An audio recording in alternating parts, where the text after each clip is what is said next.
So this example, we are going to see how to make use of array in a Java program. Okay. So when I say array, it's not a simple array within a function, but I want to keep that array as a member or an attribute of a class. Okay, that's a difference actually. Normally, we can declare an array within a function. Okay, that also I'll show you. But now in this program, I want to have an array which is an attribute of a class. Right? So first, let me just go to my NetBeans IDE. Sorry. Now I have a look at this. I have public class project one. Because project one is a class name because it starts with capital letter. Then I have public static void main. It's a main function. And here, normally, I can declare an array something like this. How can I declare? I can just say, so I'll declare an array locally. Then I will take it as an attribute of the class. Okay, so that way, we can understand how to process an array within a function and as an attribute of a class, so that any of the methods can access it. Okay, so that is my idea actually. Right. First, within main function, how can I declare an array? So what I'll do, I'll just say and int. Okay, I'll just say ages is equal to new int of 5. So you see, this is how you create an array object actually. Okay, new int 5. That means you create an empty integer array which is capable of holding 5 integers. Okay. So how do you know that it is in? See here, an integer object is created. Integer array is created. Integer array object is created, but this is the data type int square bracket. Okay, or the square bracket can be after ages also. Okay, after the variable name also. Right? Now, once this is done, I want to take some 5 different values. Okay, the thing is, array is immutable. So once you create an array and set some values, you cannot extend the array. That's the first point. Okay, so that also I'll show you now. Now what I'll do, I'll just go here. I want to dynamically take some values. I'll just say import java.fill.start. Okay, so I'll look at this, and now everything is within this main function. Okay, this you have to note down. Everything is within the main function. So I'll just say scanner ser equal to new scanner system dot in. Okay, so this is for basically scanner class object is created, and through which we'll be reading values, 5 different values. Sorry. Now what I'll do, I'll use a for loop. Now all these actions take place within main function. Okay, int I is equal to 0, I is less than ages dot length, so that it will be 5 plus plus I plus plus I. Look at this. Now what I'll do, so I'm going to take values. So I'll just say scr dot next int. So that's for input, and the arrived input has to be stored inside ages array at ages of equal to. Fine. Look at this. Now what we have done, we created a for loop, and we take some 5 different integer values, and we store it inside ages of 5. So ages of 0 will be some value. Okay, now say I'll just use one more for loop to show the output. Look at this. Okay, here what I'll do, I'll just say system dot out dot println.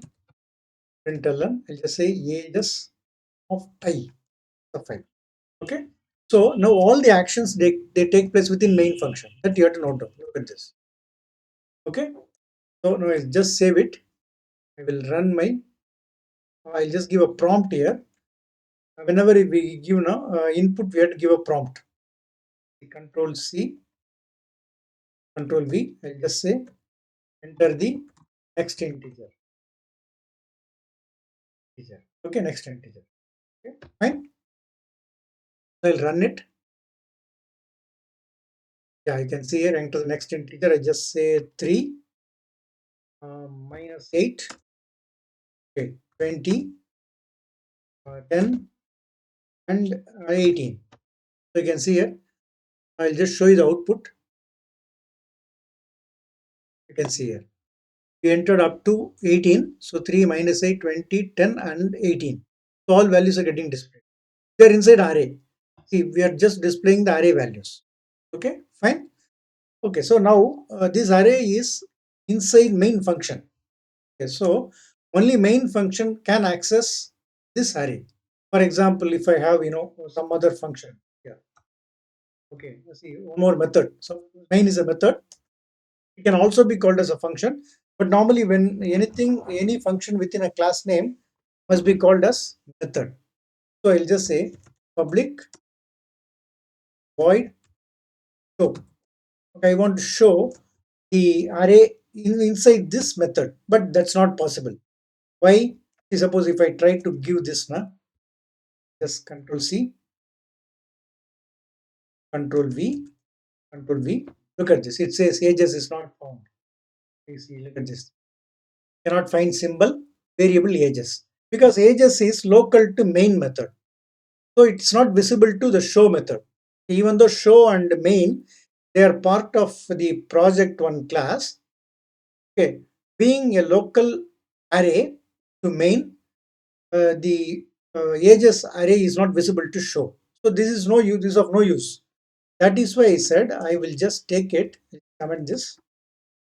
I'm going to take this thing, which one, this array, into as an attribute. Look at this side. I'll just put it here. I'll say private int. Okay, now ages has become an attribute of the class. So show method or any other method, main method, everything can access it. Okay, but now right now we can see here there's one more error. What is the error? Look at this. Non-static variable ages cannot be referenced from a static context because the main is a static function. Sorry, main is a static method, but ages is a non-static attribute. Look at this. Either what you can do, you can make this a static. Look at this. Static. Okay, then there will be no problem. Look at this. Static. There is no problem at all. So let us do first method is converting that attribute as a static attribute. Okay, so it becomes a class attribute, not an object attribute. It's a class attribute. Okay, now what I can sequence here. I'll just main will be called.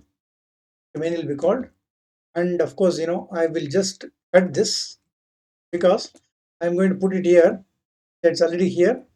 I just uncomment this. Okay, and I'll call show from here. Look at this. Just call from main. I'll call show. Okay, look at this. Again, there is a problem. It says non-static method show cannot be referenced from a static context. So we should call this show also a static method. Public static void method. Okay. Now let me run and show the output. Okay. I just save it. Going to run it. Yeah. Now the integer, I'll say 19, 20, let's say minus 45, 23, and 12. So you can see here.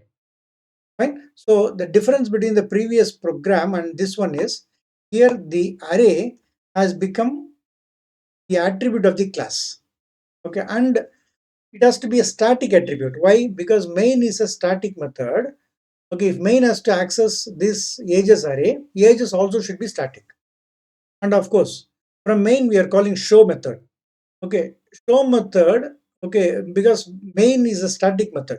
So show anything which is accessed inside any attribute or any other method within the class name which are accessed, which are called from from main, which is static method, should also be static. That is why we made ages array as a static array and the show method also as a static method. Okay, this is one way of doing it. What is the other way? I don't want to be static. I don't want these things to be static. I'll remove everything. Okay, I'll remove the static also. I want non-static.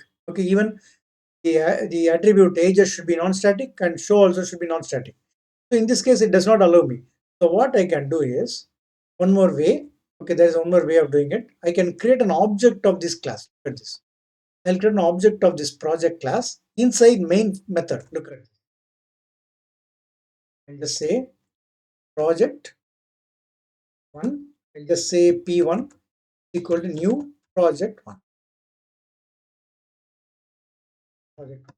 Okay, so you see now we have created an object of this class itself. The class in which the main method is there, and I can access now P1.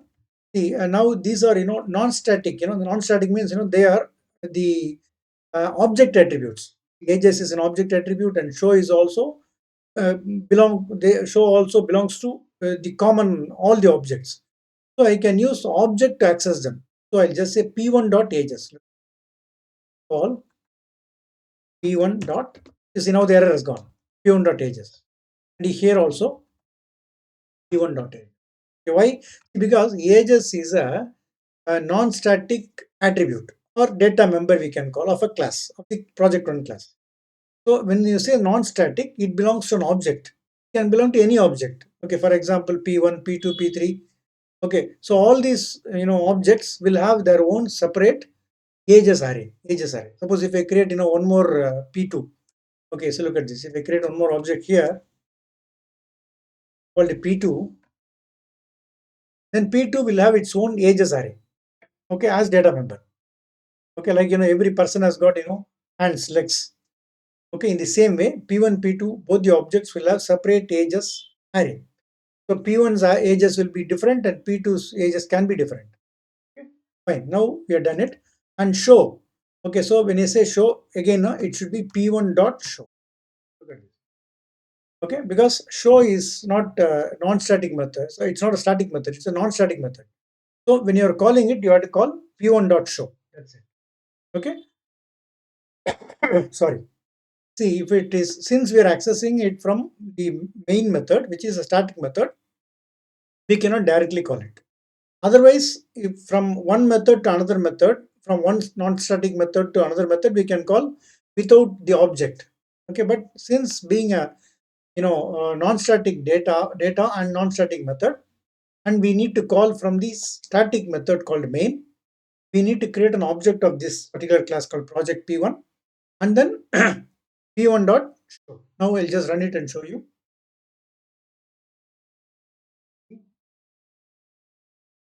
Same thing you can see.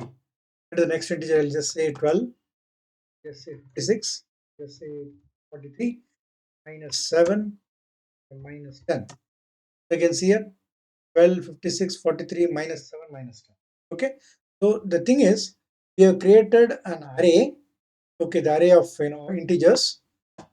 Array of integers. Look at this. See, the private data. Private means a private to this class. So no other class can directly access these ages. But any of the methods within this project one class can access it. Okay, fine. So it's an integer array, and we create an array object here. That's all. But it's getting initialized only here, where inside our main method. Look at this. It's getting all its values only through the main method. Right. So of course, the array can be, need not be integer. It can be private. But I'll just say string array. Just say names equal to new string of 5. Look at this. Okay.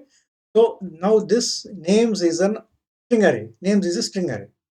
So how can I take value for this? I can take again, can just say enter the integer and name and name. So what I'll do, I'll just say p1 dot names of I equal to scr dot next. That's it. Because next, it's returning the see when you say dot next, dot next, you can say return type is string. Return type is string. So that string will be stored inside p1 dot names of I. Okay, and when you say p1 dot show, I can go here and just very well do this here. What I can do, I can just say both of length same. So I'll just say names of I